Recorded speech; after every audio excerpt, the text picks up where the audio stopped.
Alamin naman natin ang mga naging kaganapan sa mundo ng international sports scene sa report ni teammate Justin Ilano.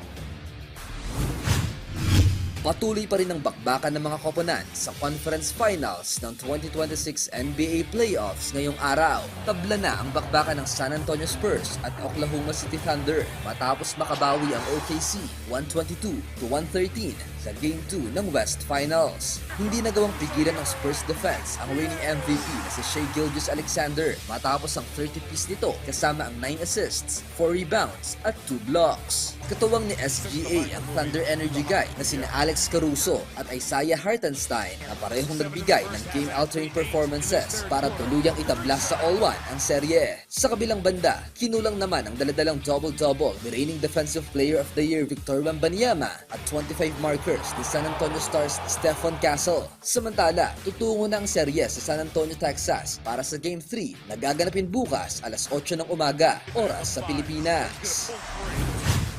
Sa basketball pa rin, tuluyan ang nagtapos ang serbisyo ni dating NBA player at ngayon coach na si Jason Kidd sa Dallas Mavericks matapos ang 5 taon. Yan ang inunsyo ng Mavs front office kung saan ayon sa kanila, napagkasunduan ang 2 partido na maghiwalay ng landas matapos ang halos 5 season. Humalili si Kidd sa prangkisa matapos magbitiw ng longtime coach nitong si Rick Carlisle noong 2021.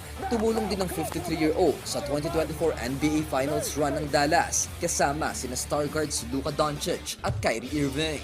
Nagtala ang dating Dallas Maverick ng 205 wins and 205 losses bilang head coach ng koponan kung saan sa kanyang ikatlong NBA team matapos ang short stint sa Brooklyn Nets at Milwaukee Bucks. Sa ngayon, nagsisimula na ang paghahanap sa papalit kay Kidd sa susunod na season sa tulong ng bagong team executive na si Masai Ujiri at general manager na si Mike Smith.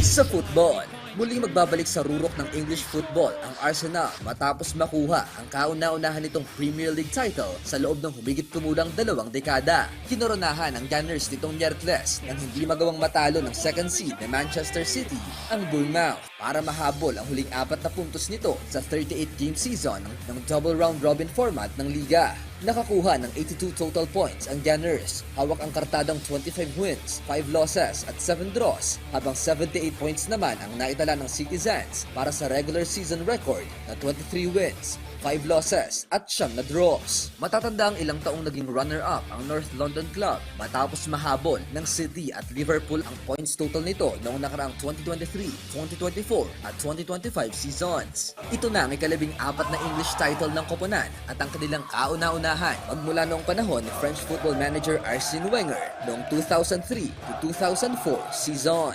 Justin Ilano para sa Pambansang TV sa Bago Pilipinas.